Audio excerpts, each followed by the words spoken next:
নগেন্দ্রপুরে হেমন্ত কুমারী high স্কুলের সামনে রয়েছে একটি পরিত্যক্ত ফ্লাড শেল্টার।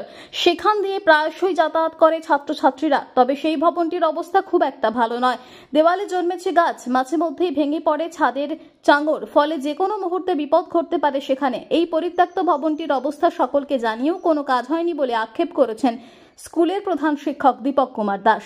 ভবনটি না ভাঙা হলে যে কোনো মুহূর্তে বড় বিপদ ঘটতে পারে বলে আশঙ্কা করছেন তিনি। এই ভবনে অনেক ছাত্রছাত্রী সাইকেল রাখে, আবার এখান থেকে মিড ডে মিলের কক্ষে যেতে সুবিধা হয় বলে অনেকেই এই ভাঙা ভবনের ভেতর দিয়ে সেখানে যায়, ফলে বিপদের সম্ভাবনা থেকেই যায়। এ নিয়ে স্কুলের পরিচালন সমিতির সভাপতি দেবপ্রসাদ মণ্ডল জানিয়েছেন, ভবনটি ভেঙে দিলেই সমস্যা মিটবে। সব জায়গায় এ ব্যাপারে লিখিত দেওয়া হচ্ছে। কাজ না হওয়া পর্যন্ত যতটা সাবধানতা অবলম্বন করা যায় সেদিকটা লক্ষ্য রাখতে হবে। আপনারা দেখছেন সংবাদ শিরোনাম।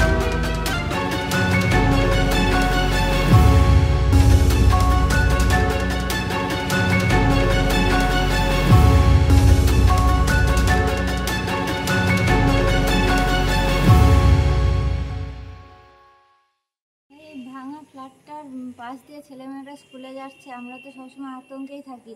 এখান থেকে ইট খুলে পড়ছে, দেওয়াল ভেঙে পড়ছে, কোনো সময় এটা সারাচ্ছেও না, এখানে থাকছে না। এই ঘরটা দেখে কী হবে, এটা ভেঙে ফেলা হোক, আমরা সবসময় ভয়ে ভয়ে থাকছি। মাস্টার মশাইকে আমরা বারে বারে বলছি, কিন্তু ওনারা শুনছেন না। এই ঘরটা যখন কাজে লাগছে না, রেখে কি হয়েছে সেটা আমরা বুঝতে পারছি না। এটা ভেঙে দেওয়া হোক, এটাই আমরা চাই। আমাদের নগেন্দ্রপুর হেমন্ত কুমারী হাই স্কুলের পাশে একটি অ্যাবান্ডন ফার্নিচার আছে, সেটি বহু পুরনো এবং পরিত্যক্ত। সেখান থেকে এই বর্ষাকালে জল জমছে এবং কিছুদিন আগে সেই বিল্ডিংয়ের কিছুটা অংশ ভেঙে পড়ে যায় এবং আমাদের গ্যারেজের উপরে পড়ে এবং সেটি শেড পুরো ভেঙে গিয়ে সাইকেল নষ্ট হয়। যদি ওই সময় কোনো ছেলেমেয়েরা থাকতো, জীবন সঞ্চয় করতে পারত।